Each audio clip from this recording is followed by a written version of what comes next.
Cheese. All right, Dr. Travis with Hudson's Breath and Health here with Nick. He is our cold plunge breathwork expert. Okay, so we are going to talk through different questions you may have about cold therapy, breath techniques, what's the best way to go around cold therapy, and just common questions that we get every day. So let's start with Nick. What exactly is cold plunging, and why is it so popular today? And why would you even first think about doing a therapy like this? So first of all, cold plunge has a very amazing history. We can go back to the Nordic that used it, and we also have an idea about Vikings being these filthy, dirty type of people that go out biking here and they're dirty, but actually the Nordic culture is a very clean culture, and so they used cold plunging, one to create robustness, and one as a spiritual practice. And you can see this in indigenous cultures, the crossing of water, or using water to purify. The Jewish culture has the mikvah, which when they enter before they go into the shul or the temple to cleanse themselves. So water has been used throughout history as a purification. And we hear the word cold plunging.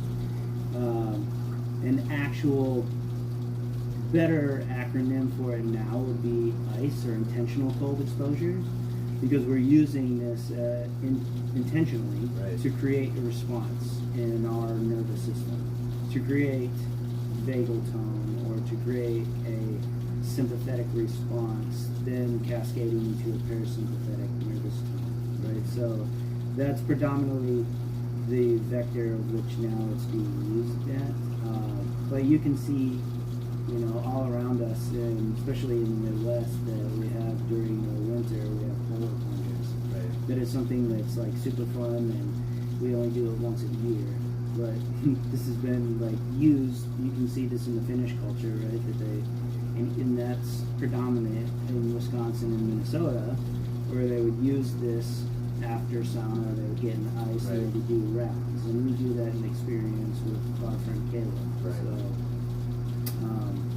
but specifically, if we hit on what you're saying, why we want to do this, for me, I came into cold plunging as kind of one of these things to do, just like the winter thing, and do a polar plunge, and it was an experience, and I didn't have a very good experience. Oh, see.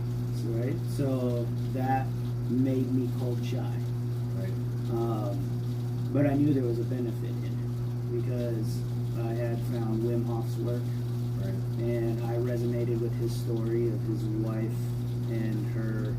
My wife did not commit suicide, but his wife's suicide, and how he used the water to navigate this space, from bringing himself into a very low vibration of apathy into a state of love. And so to me, water was a clear tool of now, and I've told you this before, it's like the original plant medicine, right? So this is the way that I choose to use it now. I know there's all sorts of physiological benefits, and those are great, and I do use it for that sometimes, but for me this is more of the spiritual practice. Got it.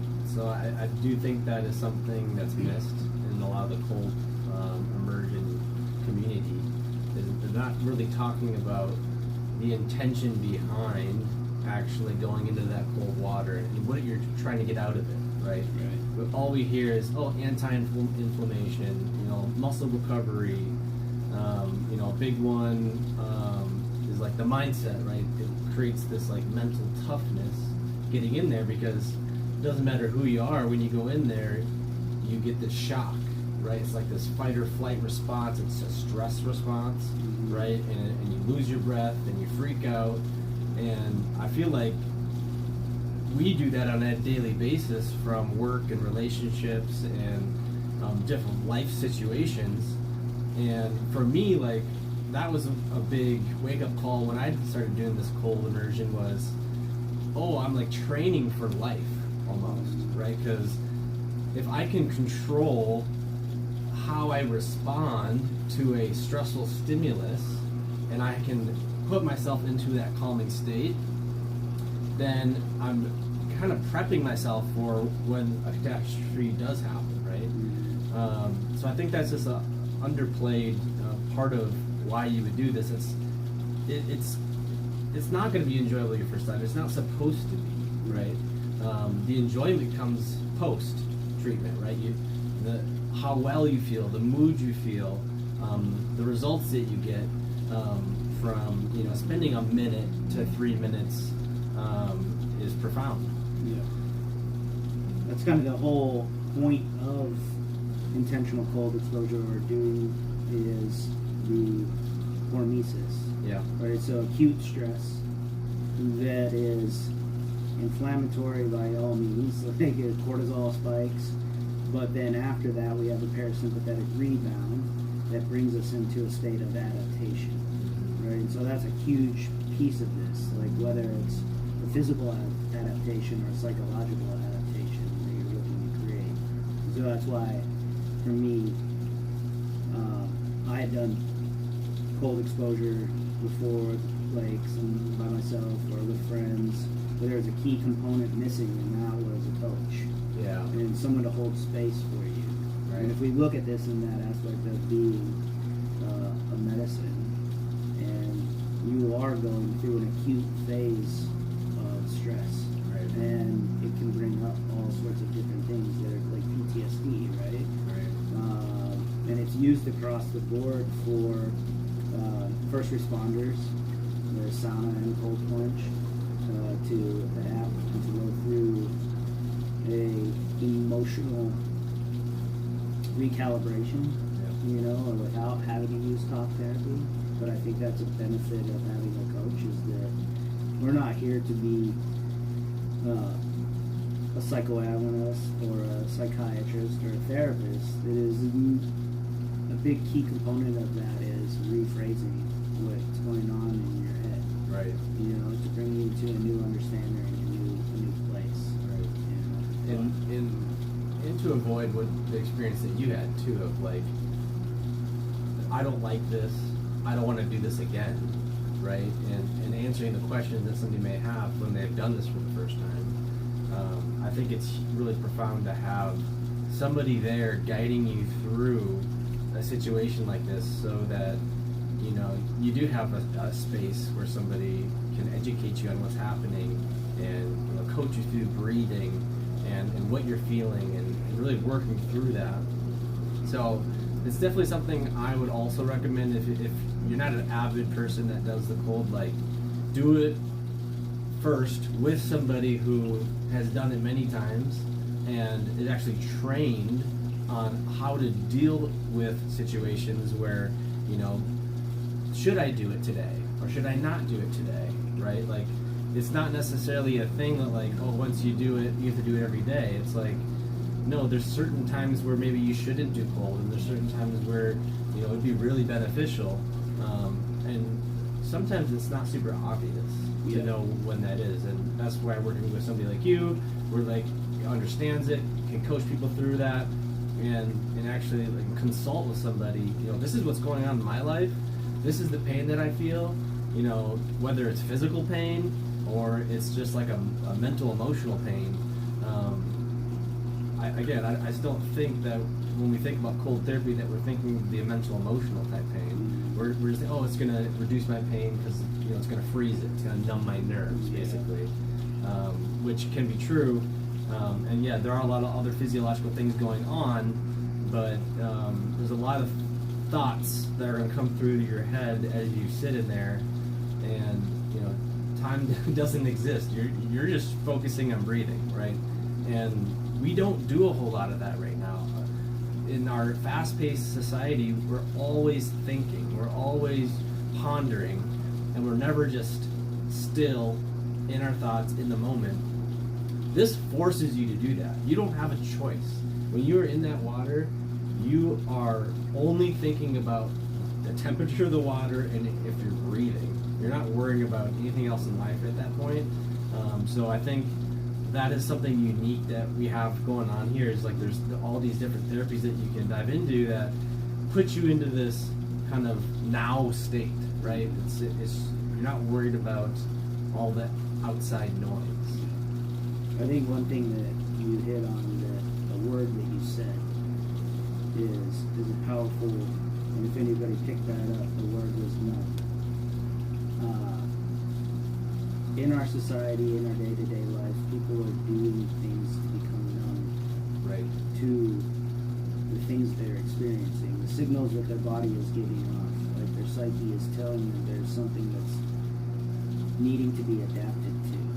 And instead of listening to that small voice and becoming present, we look to technology, right? We look to alcohol, drugs, and we don't look to becoming present. Right. And so this, like you said, it forces you to become present. Right. You have no other means when you're in there, right? Is you want to freak, you want to run, you know, that's the sympathetic reaction.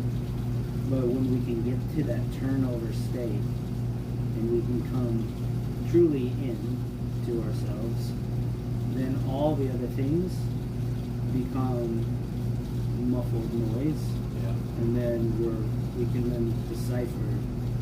And a lot of people don't, and I've experienced this over and over with people that I've coached through water, is they have an experience and they don't know what it is, and that's totally okay. But they need to be still and listen, and then that thing will come up to them maybe 3 days later, and they have an epiphany moment, like, oh my goodness. Because what they did is we've been talking about this a lot lately, is tracks. They ran over a track. Right. And a thing that they've looped on in their entire life that has caused this physiological response in their health.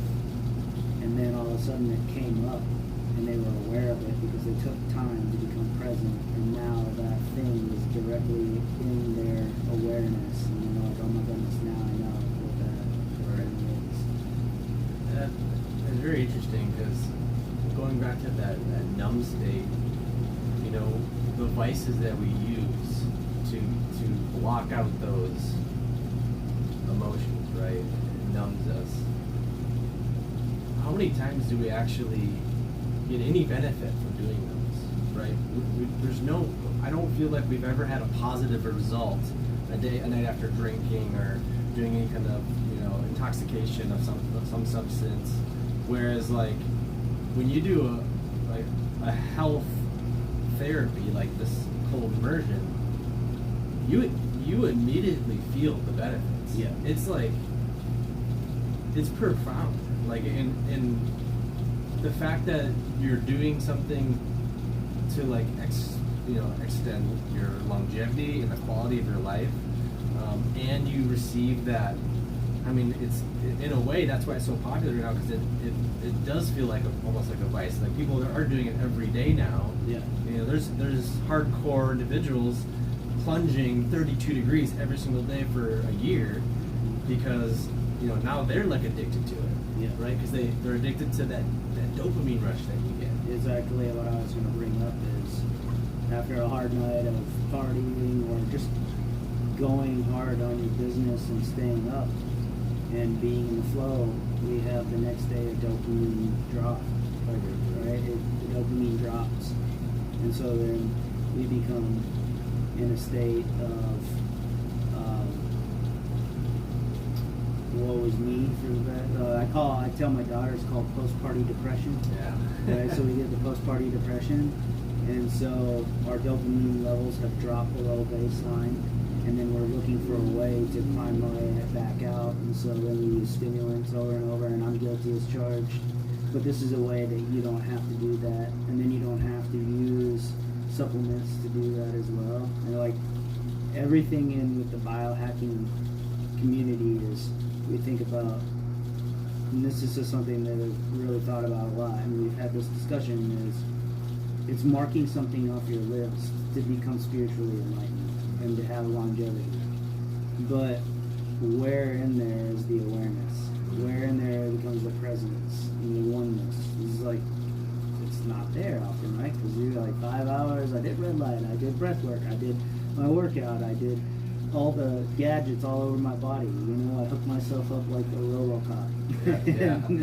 And like this is that because it's outside of nature, but it's also bringing nature indoors, Right. in a way. So, you know, we don't. I think that's what how you rephrased it here at the office is life capacities, right? So how can we bring things on that serve us now? And I have a poster in my studio. It's like, use it to your advantage till it no longer serves you, and then set it aside. And within this community, we often find that I just stack a placebo on top of another one, and I'm going to become superhuman. And then what happens is you just tip the scales. And then you go into another crisis and another thing, and then most likely it's psychological, and now you're searching for the next thing. But like you said, 100 days in a row, this always shows up. Right. You know, if you have to do it 100 days in a row. No, you don't have to. I did 60. You see, I mean, 64. you can experiment. I Yeah. mean, that's what experiment's about, to know what your limits and what you learn from those experiences, right? Yeah. But I think that important piece of, you know, what I'm trying to emulate too here is bringing these are, like you said, natural therapies that exist in the outside world in nature, right? So this is an opportunity to experience that. It's the same pathway if I went out cold out in the winter, right? It's the same if I went outside with the sun's out in front of like a red light panel, right? Or this PEMF where we're grounding onto the earth after a lightning storm, you know, the ground's wet. So like there's so many free things you can do outside of the office. This gives you an immediate, I would say, hyperdose of that. Mm-hmm. So you can experience, wow, I do feel much better. Well, imagine if you put this into your lifestyle, Yeah. right? And it doesn't have to be like what you said, the 2, 3, 4 hour protocol of doing I gotta buy all this stuff at home. Yeah. No, like you can literally do this just outside. Yeah. Obviously, a cumulative dose of it, you'll reap the benefits. Yeah. I think there's a big aspect, like what you were saying, and is for me is bringing people. Our goal is to get people connected to nature, right? But we're bringing nature indoors so that we can do this thing because it is a medicine, the plant medicine aspect to it, but it's set and setting. Right. People want to be in a place of safety.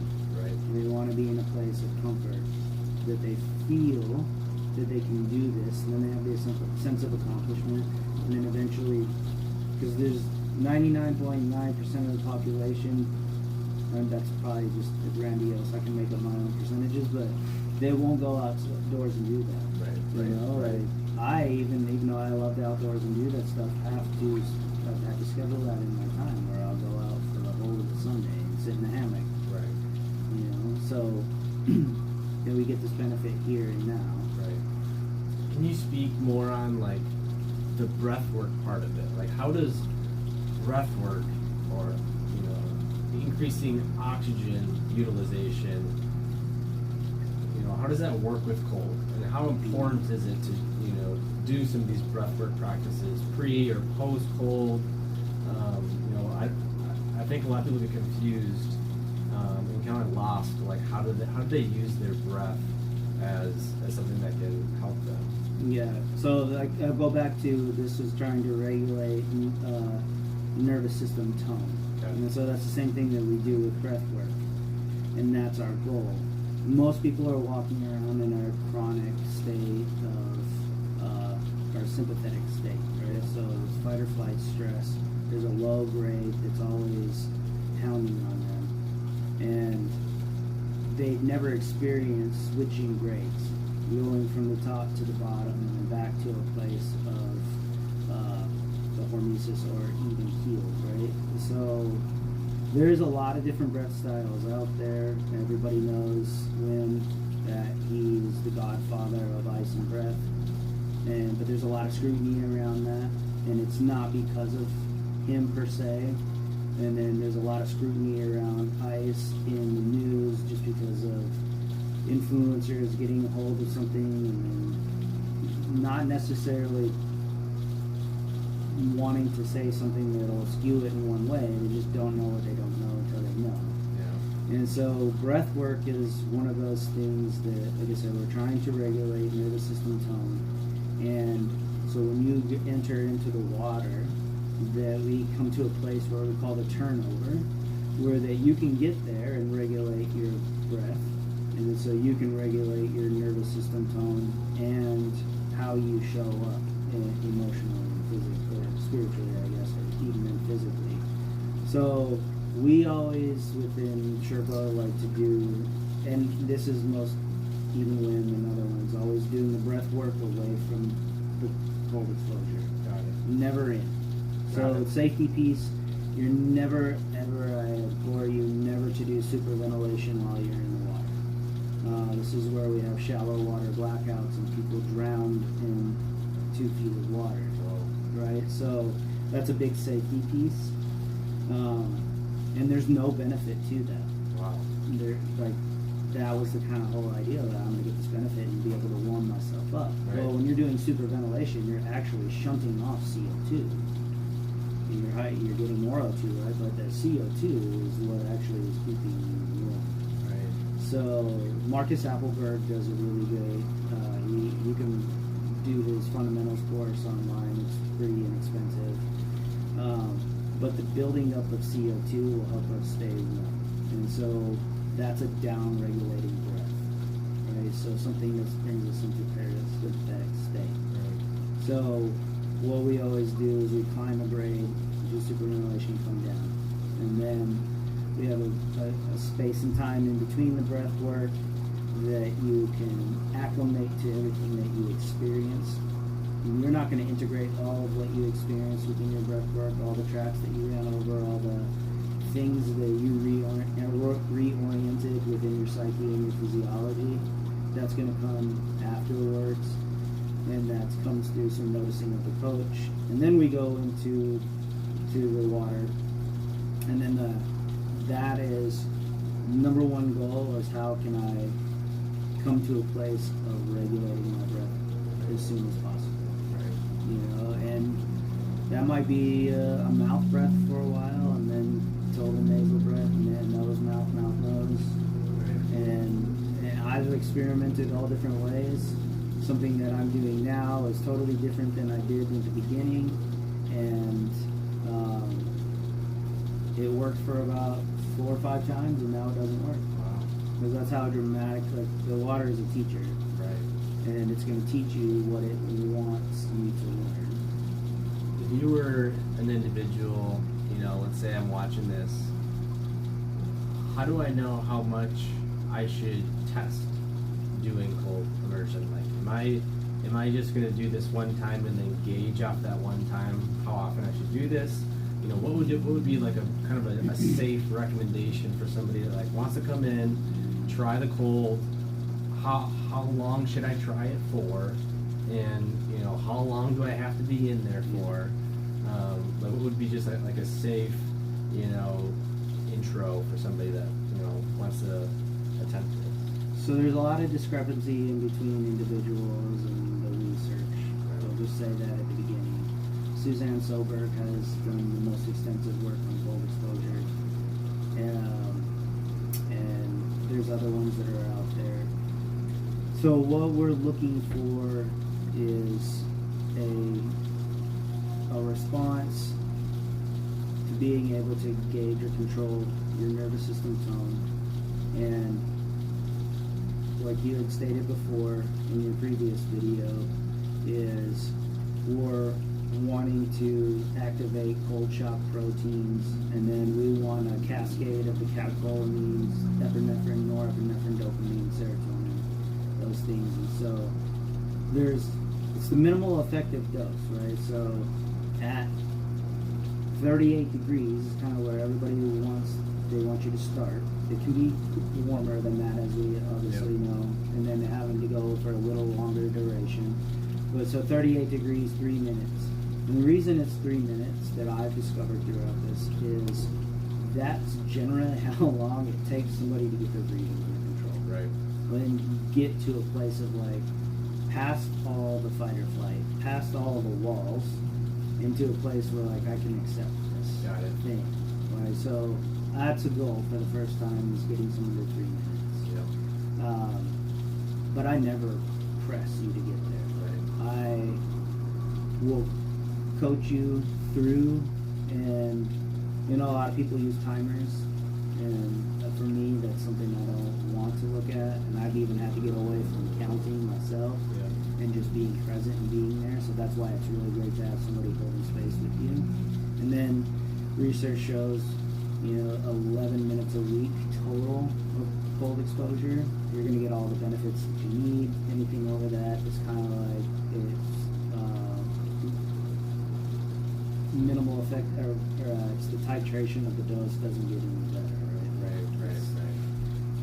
What was the phrase I'm looking for? It doesn't really matter, right? You're not getting any more benefit after going 11 minutes. Okay. 11 minutes a week is all you go. So it would be 3 minutes, 3 times a week, and then a shorter. Or you can go to do sauna and cold rounds. Right. And so you maybe get 12 minutes that day.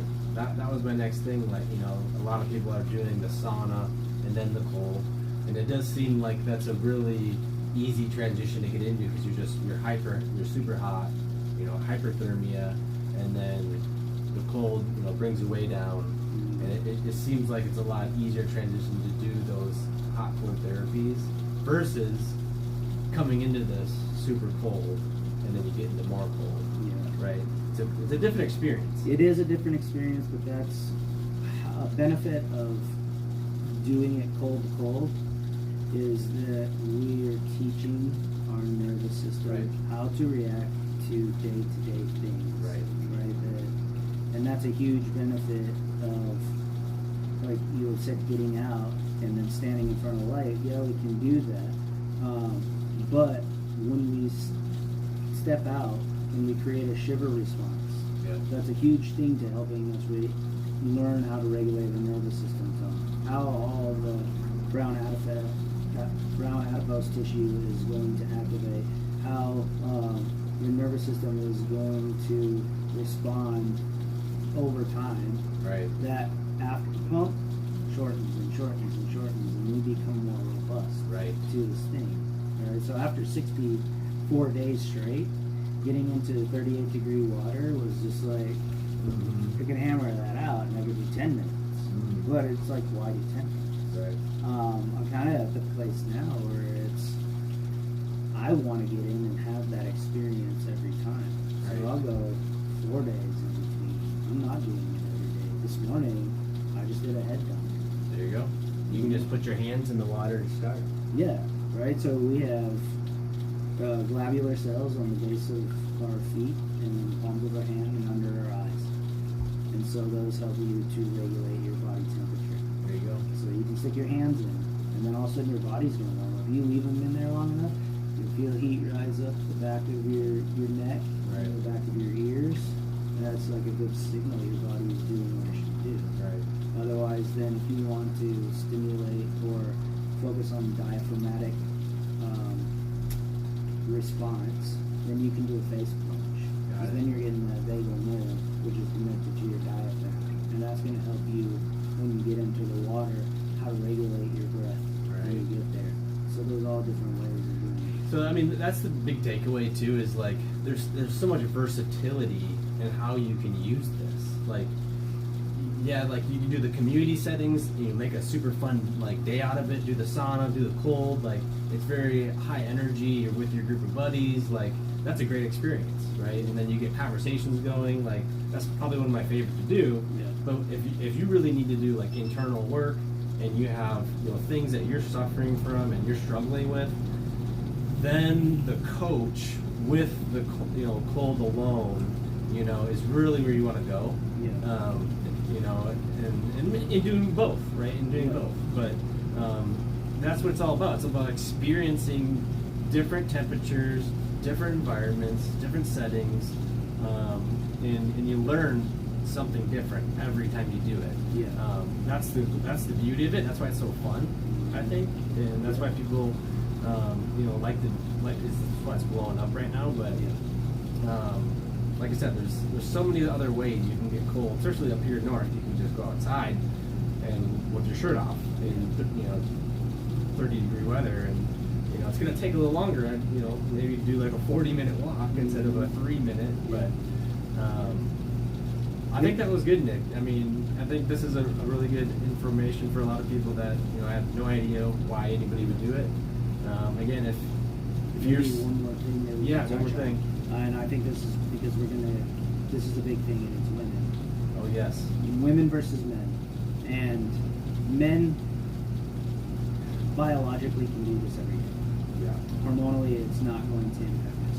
Women are not the same.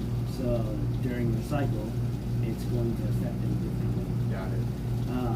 But I did read a news article from 1871 yesterday about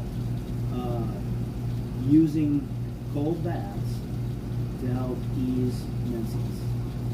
So, like, the history is there, right? So, and then throughout the groups that I'm in and with the master instructors, we can use this to help aid in the anti-inflammation response that goes along with menses, you know, cramping, things like that.